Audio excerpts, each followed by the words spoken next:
All right, you guys, I am alive. Thank you to all of the internet sleuths who really understood that something was very wrong and I was not communicating as I normally do. I'll tell you why in a little bit.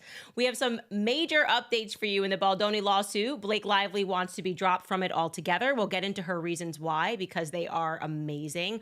Also, Ari Emmanuel, Mr. Baloney Baldoni, is no longer the CEO of WME Endeavor. So it looks like another one of Blake and Ryan's dragons is going down. He's been accidentally slayed. But much more interestingly, by the way, is the lawsuit that no one's talking about, which is waging between Stephanie Jones PR, that was Wayfarer's initial PR team throughout the movie, and Justin Baldoni plus his crisis PR team. I'll tell you why that one's super interesting, because it's the crux of everything. Lastly, Jessica Reed Krause, House and Habit, randomly chooses violence, attacks me in a newsletter that went out over the weekend. A bunch of you emailed me about it. I will respond to that. So welcome back to Candace.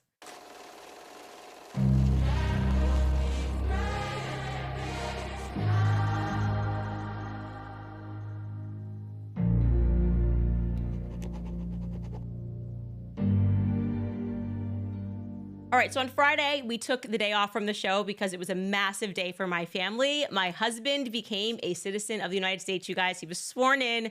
Here is a picture of us in case you missed it. I did share this on Instagram and on X. It was a massive day, really, because it's been a 6-year-long journey. And I really just hope that it explains to so many people who don't understand perhaps where some of the anger comes from when it comes to people just crossing over the border. When there are families that have to go through this, it's a very expensive process, it's a long process, and it is an anxiety-inducing process because you just are like, you never really feel safe having.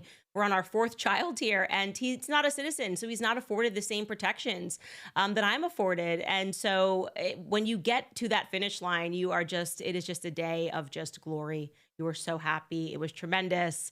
Also, for those of you wondering what we did to celebrate, we did the most American thing you could possibly do. Here is a photo of my husband. We went to a phenomenal burger place called Hugh Babies. Sorry, RFK Jr. Maha will have to wait. He just dug into some bacon cheeseburgers and chili cheese fries. So there's my husband after being sworn in. And the judge was so sweet. She gave such a wonderful little speech about what it meant for her family, like when they came over on the Mayflower and what it really means to be an American. So I just wanted to share that update with you guys a little bit more formally here on the show. And then here's what happened. Okay, so Friday, some of you sleuths were correct. We had put the link up for our show, which is the show that we're doing today, and then magically it got taken down. So I will tell you what happened. Literally, this is the whole truth and nothing but the truth.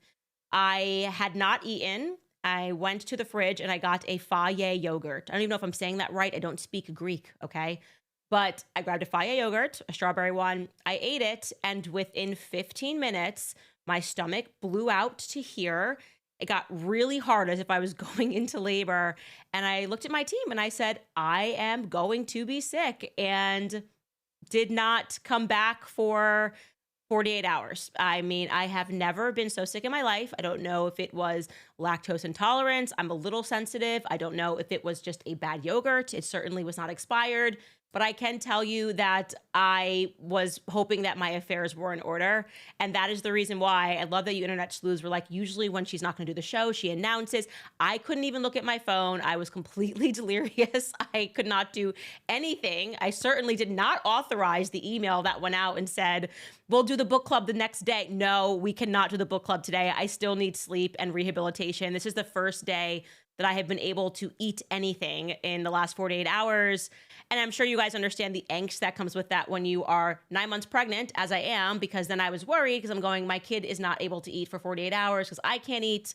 Doctor recommended that I get an IV. I did that this morning, but I still cannot exactly eat right now. So that is the circumstance. I probably look a little bit smaller. I think I look a little less pregnant today because I have lost everything in the last 48 hours. But I loved the moms that were like, did the Mossad do it? people were even questioning Savannah. Good. That's what you should do. Because I don't know, maybe the Mossad did get into my yogurt. I'm not positive. I'm now reading the conspiracy theories that were floating while I was gone, and I'm with you guys. And that is why I love people that listen to this show, because they will not get away with it. If somebody takes me out, let me tell you, the mommy sleuths will be on it. They even knew my personality. They were like, she always posts something when she doesn't do a show. She posted nothing on X. So you're not, Mossad, don't go crazy. You are not smarter than sleuths on the internet. And shout out to those of you who harassed Savannah's personal Instagram account looking for answers, as you should. I know Savannah's been with me for 4 years, but we don't know if we can trust her. She's like Tennessee Mafia, you know what I mean? Anyways, I wanted to get into this before I accidentally went away. Look, first and foremost, this is the Hollywood scandal that just will not stop giving. I admit fully that I am obsessed with the Blake Baldoni case. I can't deny my obsession, because it's like we're watching an episode of Succession on HBO, except it's based on real life human beings who believe that they can just behave however they want because they're Hollywood stars. And so we have to start with this. This was brought to my attention. Full credit to Steph with the deets.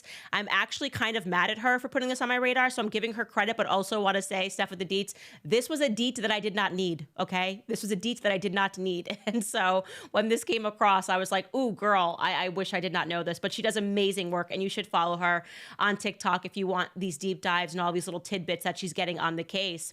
So I did know, because I had looked into, obviously very deeply looked into the Deadpool Wolverine movie. I did know that Ryan had cast his 7-year-old daughter, Inez, which is Taylor Swift's goddaughter, in the Deadpool movie. Okay, cute. She's 7. She's ready to be in a film. Maybe this wouldn't be the film of choice for me from a Christian household, but to each their own. And I did know that the daughter, the kid pool, has a potty mouth, which makes sense given the character of Deadpool. You're expecting the kid to have, I guess, a potty mouth, and that's supposed to be funny. I was aware that the kid said some highly inappropriate things, but I had assumed that the kid was in the costume and they likely used either a voice actor or an AI voice tool to say some of those things, because absolutely no person, I don't care how funny you think you are in Hollywood, would want their precious daughter, of all people, to make comments about Hugh Jackman's penis being in their father's mouth. Okay. I just assumed, like, this is not something that you have to investigate any further, because there is no father in his right mind who would want a scene in which his daughter makes a, I guess, homosexual joke about the relationship between him and this Wolverine character, who we're starting to have questions about their relationship in real life. Well, it turns out that I was wrong. I was very wrong on this. And also, he admits in one of these like post-Deadpool interviews that not only did he force her to say it, but that she was not comfortable with the line. And essentially, she wasn't going to do it. And then he was like, I'll just find a different actor. And that's what he says. So he kind of basically forced his daughter to do the line, or else he's going to replace her as an actress in this movie. She's 7 years old, you guys. Take a listen to Ryan Reynolds and Sean Levy laughing about this after the movie came out.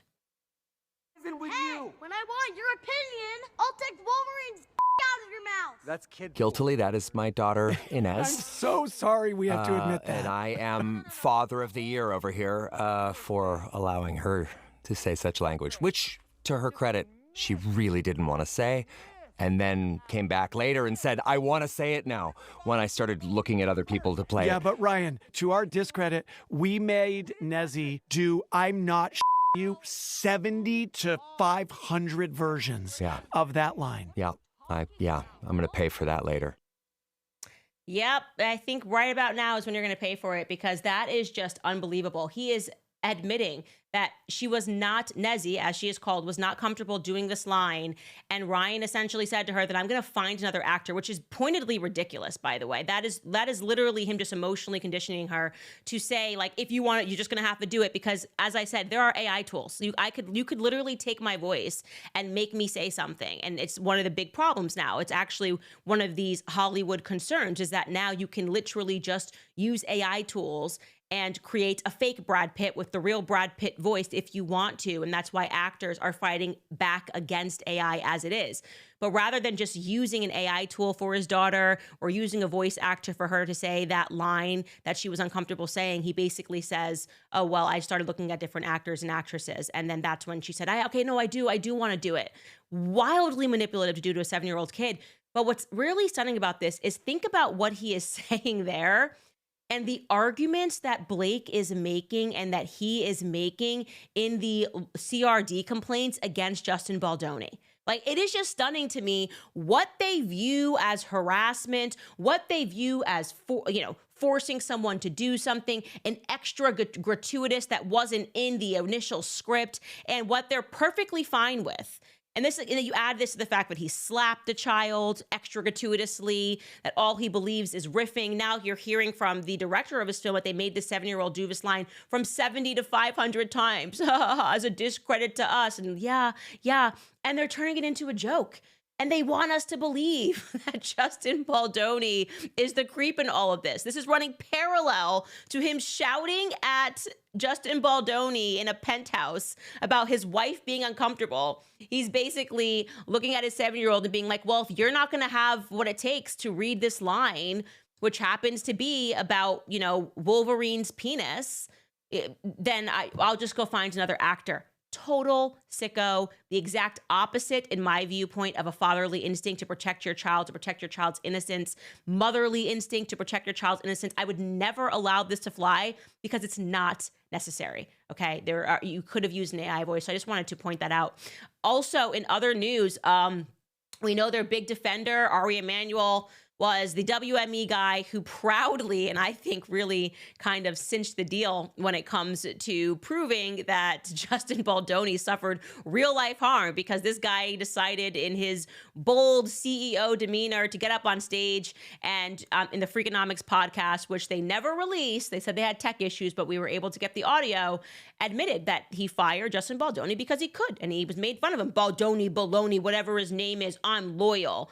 And I'm loyal to Blake Lively, and I'm loyal to Ryan Reynolds, and so I just bossed it and fired him for no reason. By the way, never good to have a CEO that's just acting because he can, right? I'm powerful and I can. Okay, is what you're doing, is it fair? Does it make sense? Is it good for the company? No, it's none of those things, but I'm powerful and I'm Ari Emmanuel. My brother's Rahm Emanuel, and he bankrupted Chicago, and we've been acting like gangsters, and so we're just gonna fire Justin Baldoni. Well, he did that, and now it looks like he's being pushed out of Endeavor. Check out this article. He has now ceded his role. Endeavor is WME.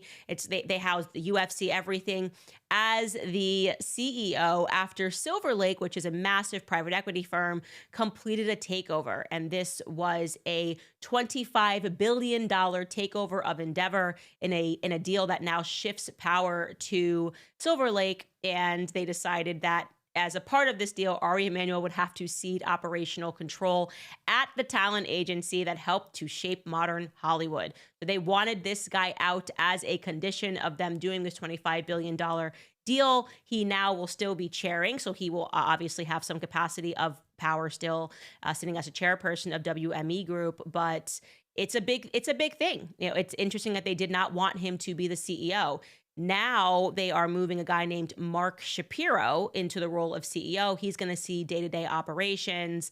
And it's, like I said, not a quiet thing. It's something that will have Hollywood buzzing because he was the most powerful person in Hollywood. Another reason why I believe that Ryan Reynolds and Blake Lively felt so confident in everything that they were doing, because they had this guy behind him and they knew that he would just fire someone on a whim or on an allegation, and he did do that, which again, all these people are just flying way too close to the sun.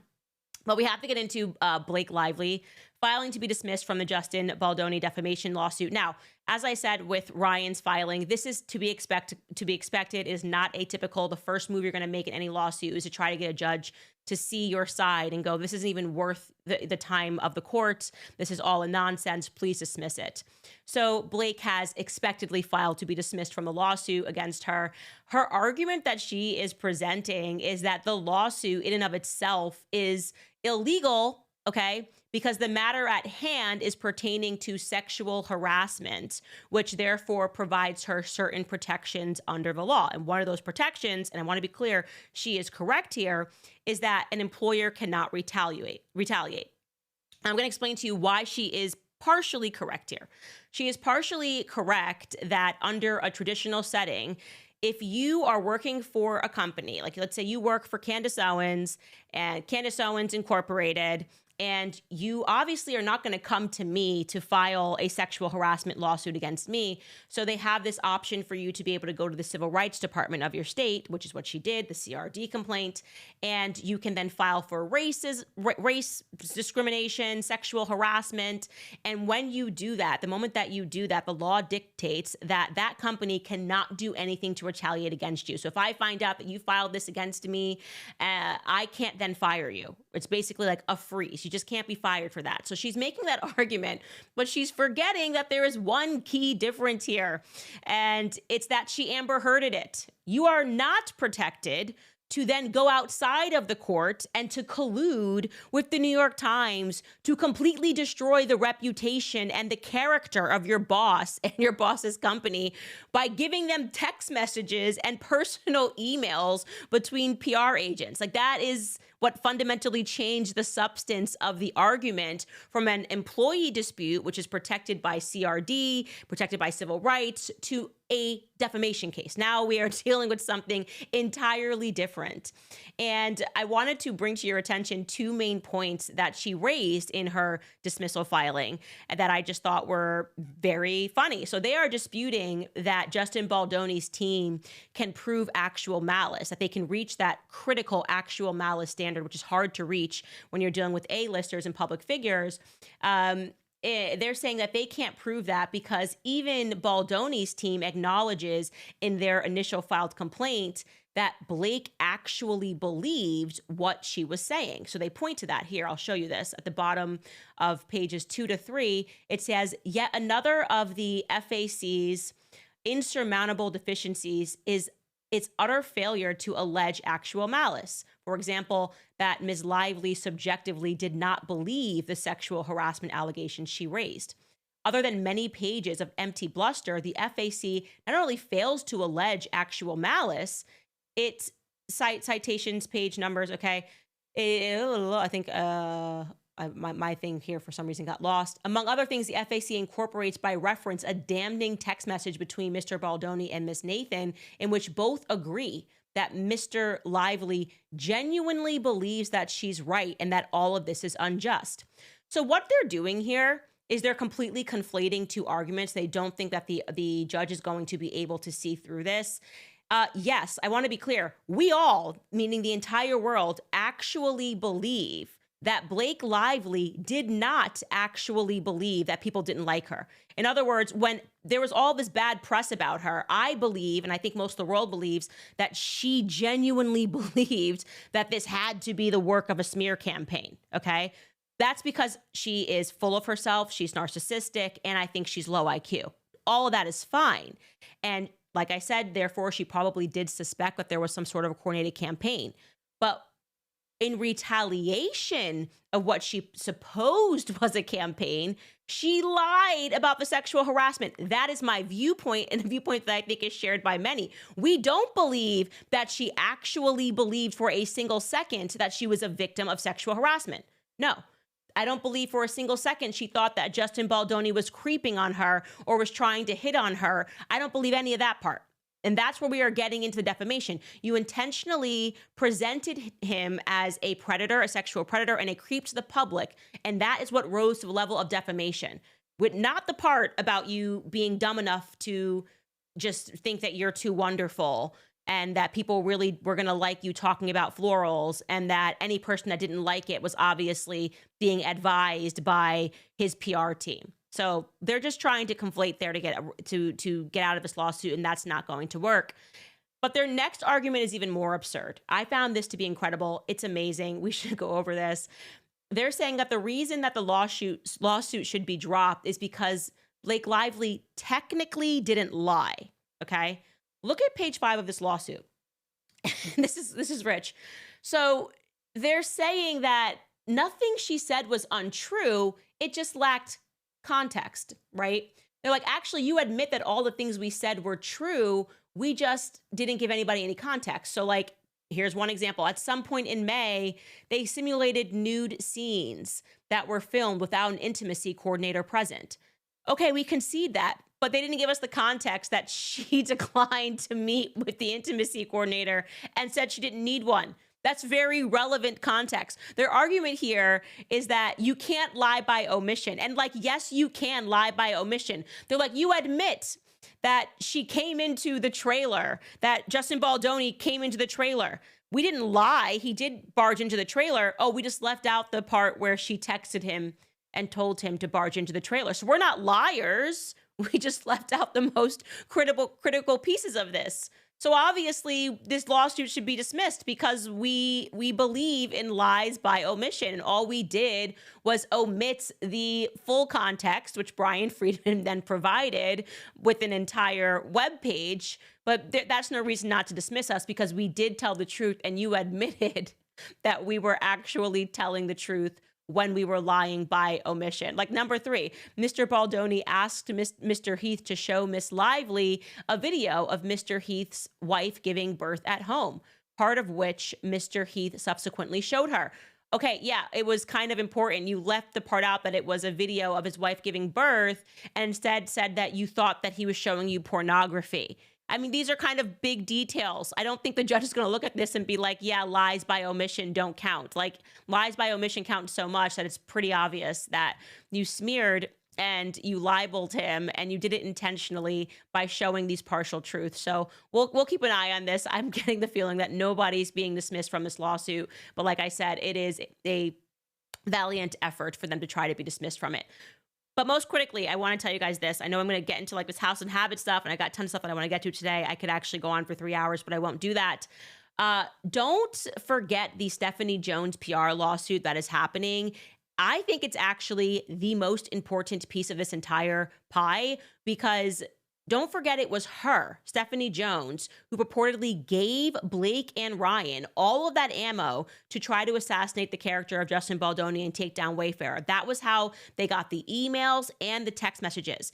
And this is now going, it's kind of heating up in the courtroom. As a refresher, who is Stephanie Jones? Okay, Stephanie Jones was the It PR girl in Hollywood. She runs Stephanie Jones PR. She has run that for about a decade, and she really is your stereotypical early 2000s devil wears Prada type, I just drink coffee and take Adderall and don't eat, I don't need food to survive type woman. You know, the early 2000s Rachel Zoe, Paris Hilton, Nicole Richie prototype, people, you know, who call the paparazzi when people recognize that they don't eat.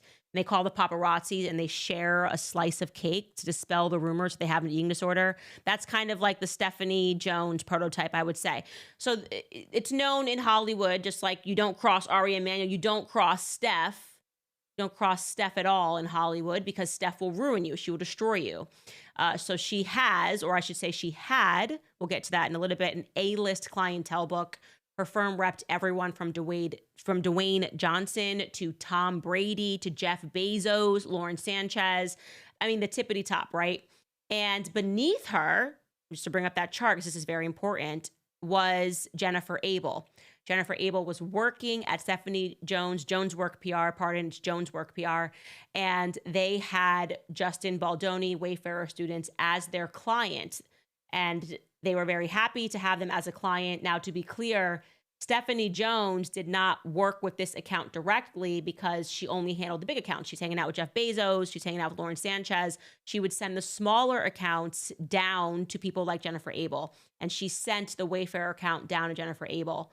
And when I say smaller accounts, I mean that according to the lawsuits, they were paying $20,000 a month to be repped by Jones Work PR. Like, I need to get into PR work. And this is amazing. $20,000 a month as a small account, but they weren't A-list enough for Stephanie to personally manage them. And so to remind you of just how powerful Steph is, she's doubly powerful because she's also married into power. Her husband, just to show you, this is Jason Hodes. He is a senior partner at WME who reps Tom Brady. So if you angered Steph in any capacity, you could potentially lose any opportunity to work with the biggest artist agency in the world. That's why another reason nobody messed with her. Well, in May of 2024, last year, so in the months leading up to the It Ends With Us premiere, Stephanie Jones actually began going through a PR crisis of her own because Puck News and Business Insider reported that her A-list clients were beginning to walk due to her erratic behavior. She lost Dwayne Johnson. She lost Lauren Sanchez. They both dropped her. Also, there was a website that came together and an anonymous Twitter feed that was clearly put together by a former employee, disgruntled employees, about her treatment of them over the years. Because like I said, she's early 2000s Devil Wears Prada type, so she was quite mean and kind of took pride in that. And what was running at the same time was that Jennifer Abel, who was handling the Wayfarer account, tendered her resignation on July 10th. And she gave Stephanie 6 weeks. She was scheduled to leave on in early August, on August 23rd. But then 2 days before she was supposed to leave, Stephanie Jones calls her into her office. Okay. She says, okay, Jennifer, I know you're supposed to leave in 2 days. Your 6 weeks is almost up, but surprise, I'm forcing you to hand over your phone. She had security present. She had this is according to the lawsuit, a forensic data extraction technical expert present. She had an attorney, and she had the PR firm's chief of staff who flew in unannounced from New York for the occasion. So you imagine you're leaving a job. People are crazy. Just let people leave a job, But I think Steph's a little paranoid because she's losing her clients. Articles are being written about her, and she just wants to. Maybe she thinks Jennifer Abel's behind it all.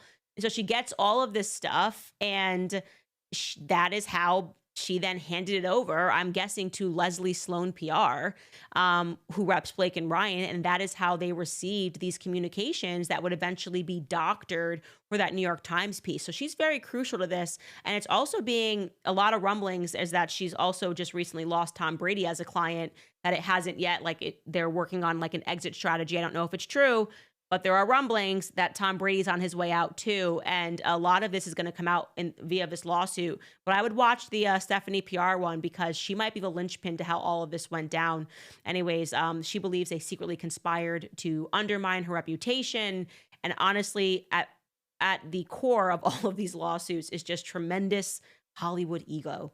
It's just so much Hollywood ego that is happening. And I feel like 2025 is the year where all of these egotistical maniacs are just being outed for what they are. Like, that world is sort of dying, and it's just glorious to watch.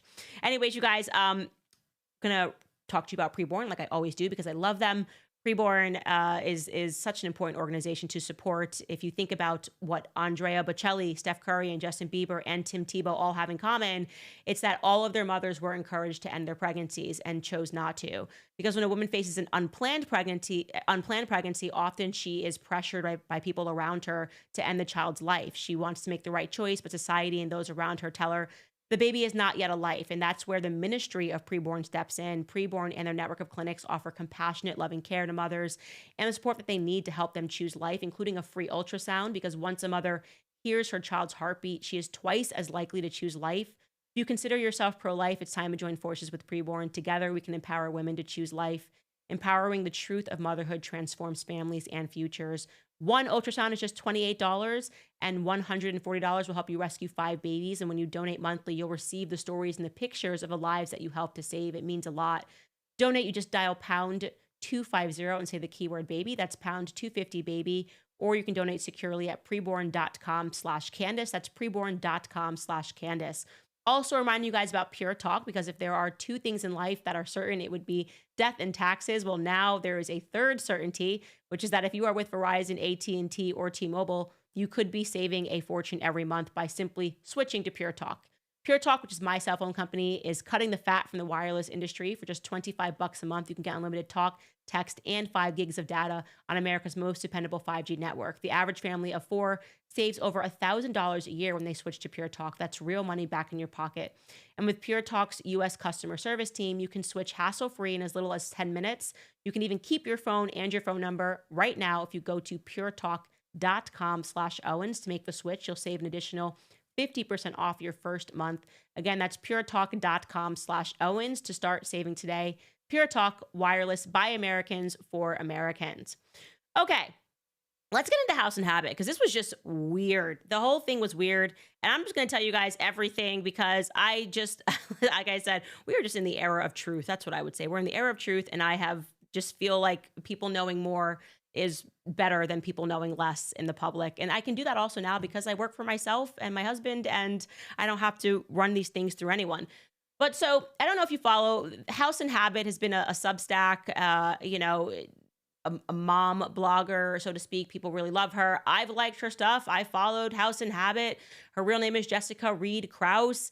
And I have had a very nice relationship with her in the background. I think I literally did an entire podcast with her in January. And it was super productive. We were talking about how moms are kind of entering this space and how the media is changing. You can literally go listen to how friendly and productive and kind this was. And then afterwards, my PR person was like, she'd like to do more with you. And I was like, great, I would love that. That would be amazing because, moms kind of coming together and having all these independent voices is a good thing. So imagine my surprise. This is the exact order of events of what happened. My PR person says, as I'm doing the Harvey series, House and Habit, Jessica Reed reached out and she knows Jessica Mann, who is one of the women who put Harvey Weinstein in prison, and that Jessica Mann wanted to reach out to you via her. I'm like, okay, great. That sounds excellent because I would obviously, if she wanted to talk about the case from her side, I have obviously told people my opinion about her. I've read her emails. We are not done looking at her emails.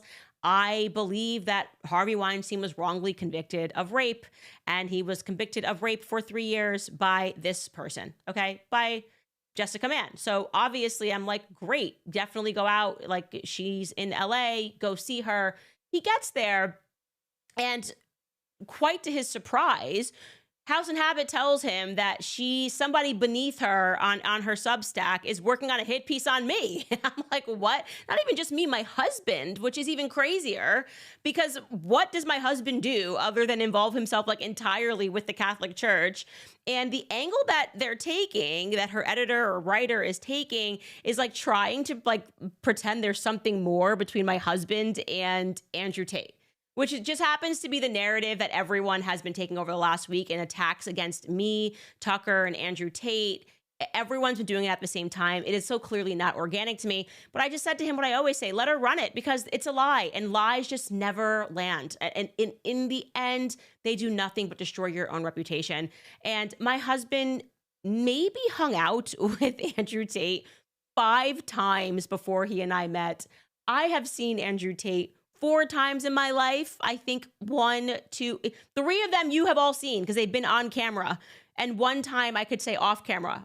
Okay, maybe twice off camera, maybe 5 times. We're talking about 9 times in total, and trying to pretend or create a conspiracy there is just nonsense. I just don't care. I'm too pregnant. I said, let her run the piece. I don't care. I have no rebuttal. I don't care, Anyways, she ended up instead writing what is remarkably to me, and I don't know if this is just like a woman thing, but just such a petty piece in a newsletter, taking a stab at me and Megyn Kelly and essentially literally spelling out that we're trying to be her, pretending that us conservatives getting into the Baldoni case is a brand flip. And it's the exact opposite. Conservatives were the first ones who said that the Me Too movement had issues. Okay. We were first. If you go back, we were the first ones who said, we don't believe in the Me Too movement and that we cannot just accept a woman's allegations at face value.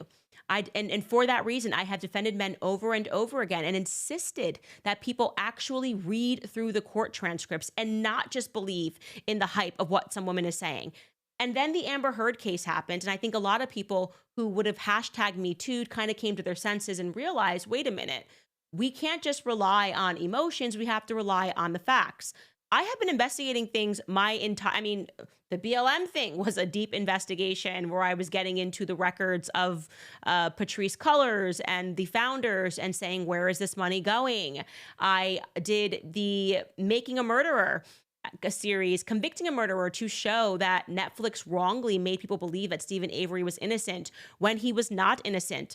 I did the Kamala Chronicles. And what she doesn't mention in this newsletter is that the biggest thing I've done this year has actually not been Justin Baldoni, but rather Becoming Brigitte has gotten many millions of views. So I'm just going, what is this line of attack about? I mean, we should realize, this is what she wrote in her newsletter, by the way. She wrote, so many talking heads have shifted course, okay, by leaning harder into gossip and scandal.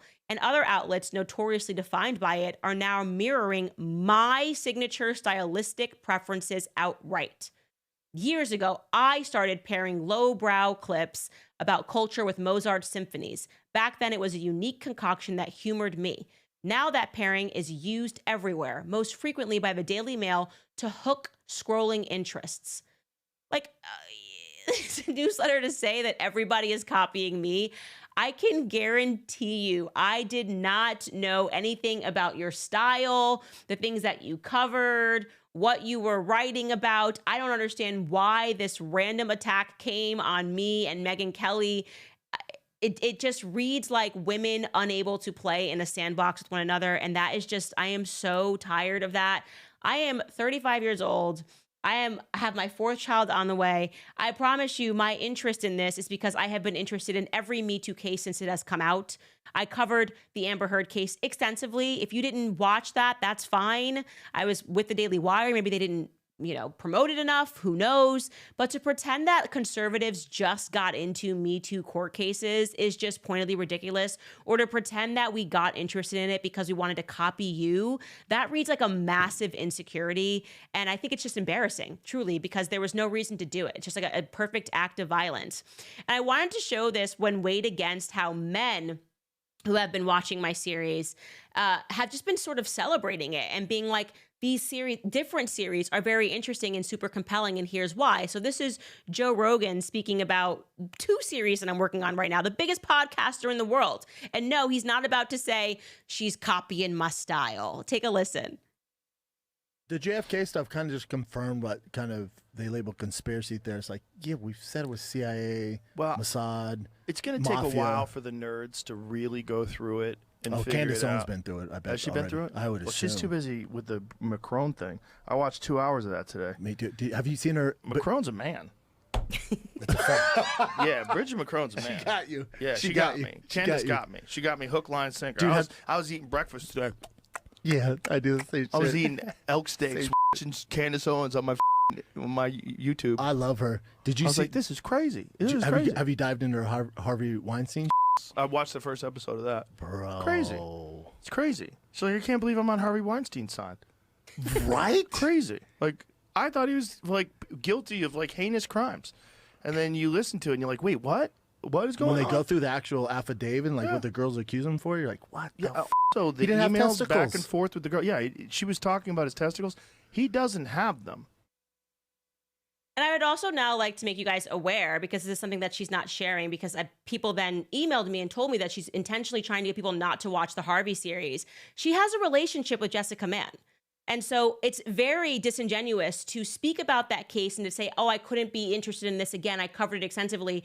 And not to also tell your audiences, Jessica Reed Krause, that you lived with Jessica Mann throughout the trial. You lived with her for a couple of weeks throughout the trial. You guys are still friends. You follow her on Instagram. You're repping her to some capacity by reaching out to me. This is Jessica Mann's, the correct Jessica Mann's Instagram. And she follows House and Habit, and House and Habit follows her. And they have a relationship. So it is not authentic, moms, that she is telling you not to get into this series or pretending that she's too bored and couldn't care about it. To me, it feels like she's doing PR for somebody that she has a personal relationship with. And I think it's crappy. I think it's dishonest. And it is especially crappy when you have someone who's done nothing but support you. I swear it was last week when I was promoting something that House and Habit did, and only discovered that she's like planning an attack on me and my husband for absolutely no reason other than the fact that it's Tuesday. And I don't trust that she also went after Tucker Carlson in the same week that everybody is going after Candace Owens and Tucker Carlson. And I just wonder what specifically is motivating that, or who specifically is motivating that. Is she being paid by someone to do that, to go after, because she tries to make it sound like Tucker's being funded by the Middle East and, you know, Candace Owens is trying to change up her brand. Absolutely no one who has watched my stuff thinks that I'm trying to change my brand. I do think for the first time we have fractured trust in the mainstream media, and people that weren't normally listening to me because they thought that I was just some like Trump, you know, worshiping person who hates black people which is crazy, but they did a very good job of creating, the media did a very good job of creating that caricature of me. And it usually just takes one thing that you have in common with someone or something that you're interested in. And if you listen to them by yourself and you don't listen to them through the lens of the mainstream media, you go, oh, actually, that wasn't what I was expecting. I kind of believed the mainstream media about this person, and now I don't. And Andrew Schultz, another person who has credited my work, who also happens to be a guy, guys seem to be a lot friendlier, said the same thing. He said the exact same thing on Theo Von's podcast recently. Here's what he had to say. The Candace Baldoni stuff, I don't know if you were following that at all. I didn't get into that. I don't get into a lot of the celebrity lore. The only reason why it's interesting to me is that, like Candace has like been positioned in a way on the internet, right? Like, and she existed there and people had her opinions on her and like everybody was stuck. They're like, that's this girl and bad. No, we don't listen to her at all. And she started talking about that Baldoni Blake Lively thing. And even my wife was hitting me like, have you heard this Candace Owens girl talking about? I mean, she just exposes the whole thing. Like, it's crazy how like social utility frames how people see you. So you could be a bad guy and then you start talking in depth about something that people care about. And then all of a sudden, while you're talking about that, you're a good guy. Right. You're a hero. That's interesting. Like, what does that say about us? I feel like that's a much more thoughtful analysis on what happens. Like, what does it actually say about us that we are unwilling to listen to somebody until we find something that we agree with them on? But again, that's a male analysis. I feel like women just cannot play in the sandpit together. And again, I promise you, I was not, I didn't even know what your style was. I am sorry that you felt that way, Jessica. And I bid you tons of luck in the future, but I'm going to continue to cover this case because I'm just interested in it. I hope that's okay. But at the same time, by the way, these exact same headlines came out at the same time that she sent this newsletter. Here was the bulwark. The shocking reemergence of Candace Owens, banished to the political wilderness over anti-Semitic remarks. That's just not true. My show, since we have been back, has been successful. The Wall Street Journal literally just produced a piece and said that in Q4 of last year, we were the third most listened to podcast. My show came back in June. I was off air for like 2 months. I just don't understand like why everyone's pretending like I've reemerged. It's so weird.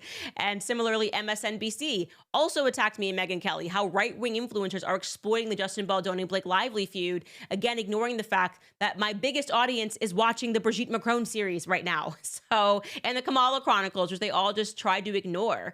And so I think what it is people don't want to admit that cancel culture has failed. That's what's actually failed here. Cancel culture has failed, and the media doesn't know what to do with the fact that despite their hideous attacks on people's character and their lies about people, that people are now getting around them and deciding what they want to listen to. And so I'm going to continue to cover the things I love because I've always covered the things that I've loved. And I just have always sat at the intersection of politics and culture. So I do a Brigitte series, a Kamala series, a Blake and Baldoni series. It's who I am. And some people don't want to be here for that. And that's fine. But yeah, I suggest, by the way, if you're watching, you get into the Jessica Mann, Harvey Weinstein case because it's absolutely fascinating, and he's about to be back into court on April 15th. We will definitely have that for you. I will be jumping back into the JFK stuff because I kind of left you guys in a cliffhanger last Thursday. We didn't even scratch the surface. We actually didn't even talk about any of the JFK files. We just talked about Reuven Shiloah, or maybe it's Shiloh. Who knows? It's a made-up last name. It's not his real last name. Doesn't really matter. But then someone pointed out to me that his real last name is Zelensky. And I fell down a hole. Guys. Okay, because I've had a lot of questions about President Zelensky and where this guy comes from and his shady background. And now I don't know. I'm just telling you what one of you guys emailed me and what I have been looking at since. It is crazy. Okay, there's a lot. What we uncovered last Thursday was a lot. And my brain is going everywhere because I got to cover Harvey Weinstein. I got to cover this now. I got JFK files. I still got this lawsuit that I'm convinced I'm in, but I'm not in, with Justin Baldoni and Blake Lively and everybody. It's a lot. It is very hard being me, okay? But somebody's got to do it. So we'll have more for you on the Reuven Zelensky with an A, Zelensky. Yeah, I'm having trouble locating who his father is. They say he was a big rabbi, but for whatever reason, when I type in that rabbi's name, it's not coming up. They say he wrote tons of books, but for whatever reason, when I type in Reuven Shiloah's dad Zelensky's name. It's not coming up. So we need to research this, guys. If you guys who watched the JFK episode last Thursday, you know what I'm talking about. We got to figure out who or what other names they went by. Because my feeling is that these people had multiple names and identities, different names in America than they used in Israel, different names than they used when they were in Eastern Europe. That's my theory. I'm sticking to it until further disproven. Anyways, I want to get to some of your guys' comments. First, want to throw it to Home Title Lock because there's a serious scam going on right now. People can literally just steal your home right out from under you. The FBI calls it house stealing, and it's a growing real estate scam that targets American homeowners. Here's how it works. Basically, criminals forge your signature on one document. They use a fake notary stamp, pay a small fee, and then they file it with your local recorder's office. And just like that, your home title has been completely transferred out of your name. So let me ask you, when was the last time that you even checked your home title? If you're like me, the answer is never. And that's exactly what scammers are counting on. And that's why I trust Home Title Lock. Their $1 million triple lock protection helps keep your home and equity safe. With Home Title Lock, you get immediate 24/7 monitoring of your property, urgent alerts if there are any changes, and if fraud should happen, their US-based restoration team will spend up to $1 million to fix the fraud and restore your title at no additional cost. And the best part is I've teamed up with Home Title Lock to give you a free title history report so that you can find out if you're already a victim and access your personal title expert. That is a $250 value just for signing up. So go to HomeTitleLock.com. You can use my promo code Candace250 or click on the link in the description. That's HomeTitleLock.com, promo code Candace250 to get the protection and peace of mind that you deserve. Also, American Financing. I don't know your exact situation, but if you're like thousands of homeowners American Financing talks to every month, then you might be struggling to keep up, barely making ends meet, drowning in high interest debt, and it's not your fault. Life really did get more expensive. Inflation hit people very hard. If you're still carrying credit card balances with 20% plus interest rates while your mortgage sits untouched, then you are ignoring the one thing that could help turn it all around, which is your home. And this is where American Financing can help. Would you trade 10 minutes of your time for a shot at saving an average of $800 every single month? Because that's exactly what homeowners are doing when they call American Financing. A simple no-obligation call could change everything for you. They have a team of salary-based mortgage consultants, so there isn't any incentive to put you into a loan that doesn't make sense, and there are no upfront fees to find out how much you could be saving. So don't wait. Talk to American Financing today and start feeling that relief. You just call 800-795-1210. Again, that's 800-795-1210. Or visit AmericanFinancing.net/Owens. That's AmericanFinancing.net/Owens. All right, let's hear what you guys are saying. First and foremost, reminding you, Shot in the Dark, another episode just came out. This one is on the hepatitis A vaccine. So you can head to CandaceOwens.com and watch that if you are a member. Yeah, let's get into some of your comments to see what you guys are saying. A lot going on, and I haven't even barely scratched the surface. Brooke says, so glad you're alive. Comedian Christina P. recently shouted you out on the Your Mom's House podcast regarding becoming Brigitte. Would you ever go on their podcast to discuss? Yes, I want to say this. They actually reached out and we want to make it happen. They wanted us initially to come down. They're based in Texas. And I was just like, ooh, end of pregnancy. I'm trying to limit travel. So I'm really just doing this. I have one LA trip that I have coming up and then that's it. I really should be doing no more trips, but I guess I'm a crazy person. But I am going to make it work with them. Just want to say that publicly. Absolutely. We'll be doing Your Mom's House podcast. I love how into it she was. She just was all about it. And that's how it gets you. All you have to do is watch the first couple episodes of any of my series and you realize that I'm just telling the truth. I have nothing to hide here and I'm happy to let somebody else on if they'd like to dispute it. That's why when House of Habit reached out and I thought it was well-meaning, I was like, if Jessica Mann wants to say we've got something wrong, we are not interested in smearing her or libeling her. I'm just reading homegirls' emails. That's all. Allie writes, best way to tell if a media source is not credible when they refer to Candace as a right-wing conspiracy theorist based in misinformation. Happy to see you're feeling better. Yeah, I'm operating at about, I would say 70% today, not 100%. I still can't like eat a full meal, but I'm feeling better as in I got a little IV and at least I've got fluids in me, which is great. The Deidre Experience writes, hypothetically speaking, if Ryan were gay, why would he seemingly be so incensed and jealous over Blake's interaction and feelings and concerns over Justin? I actually thought that was more a symptom of his like type A control than anything else, where like he's created a certain life for himself. And I think he has spoken about his control issues and how they began to manifest because of his bad relationship with his father.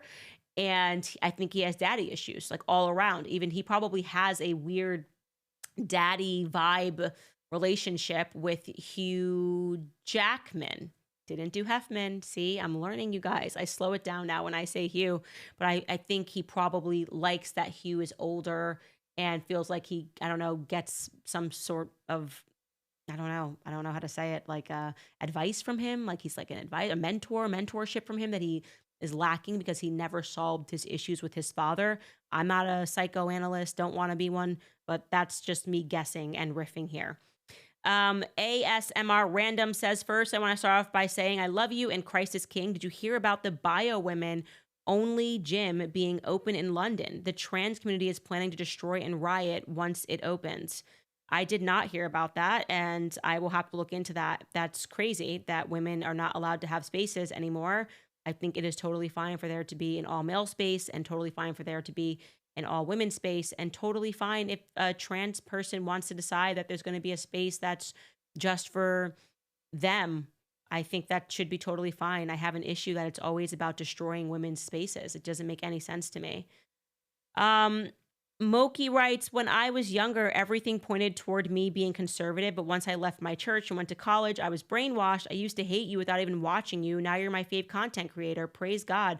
Thank you. I'm so glad. Like I say, if people watch my content as opposed to reading articles about my content, they tend to stick around and see that I'm pretty even keel. Even if you don't agree with me, like I'll tell you rationally why I think something, and then you're allowed to just be like, I don't agree, because you shouldn't agree with everything I say.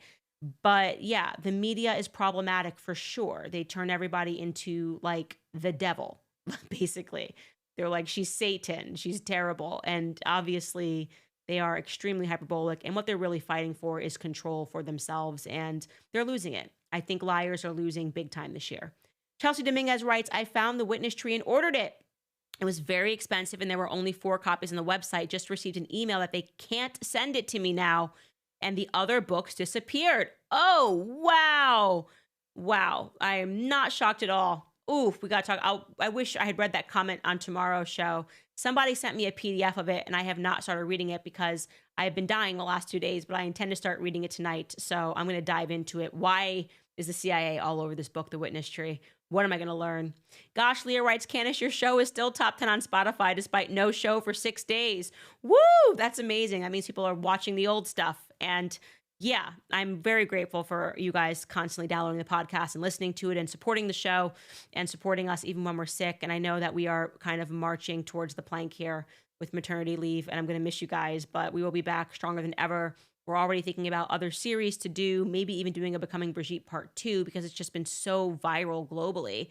And we could have never predicted the success of that. We have Harvey's case coming up, which again, I implore you to look into that, because I think House of Habit trying to get people not to watch Harvey Speaks is of interest, because she didn't mention her personal relationship with one of the quote unquote victims, Jessica Mann.